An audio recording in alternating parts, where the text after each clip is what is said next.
Problema nyo ba ang biglang may kumalta sa inyong GCash?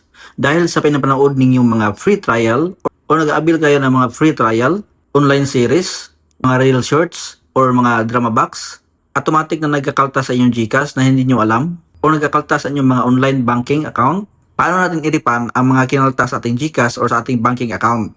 So, una mga katropa, punta tayo sa Play Store. Open natin ang Play Store.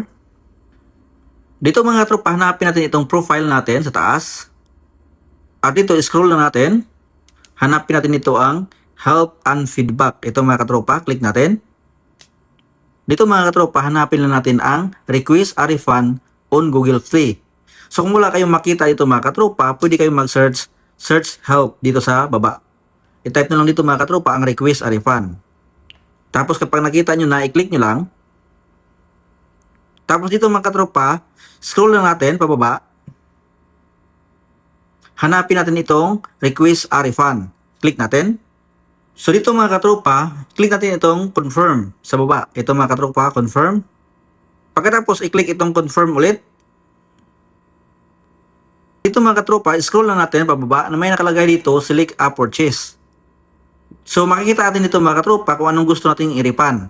So sa akin mga katropa, nag-avail ako ng free trial sa drama shorts. Okay. So ito ang kinalta sa aking online banking account. 269 ito mga katropa kung makita ninyo. At meron din dito sa baba na 66 pesos. So mag-request tayo dito mga katropa ng refund. Okay? So i-click lang natin ito mga katropa, itong circle. Kapag nakakulay blue na mga katropa, hanapin nyo lang itong continue. So dito mga katropa, select a reason for the refund. Pipilian tayo ng isa mga katropa. Pagkatapos, click itong continue sa baba. So nakalagay dito, review your refund request.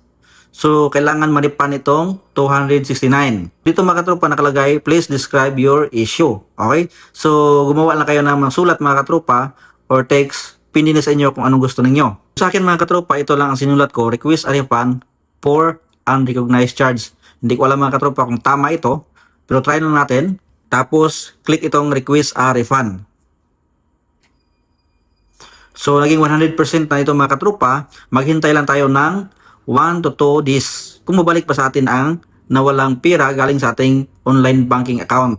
O depende sa inyo mga katropa kung saan kinalta, sa GCash ba or sa online banking.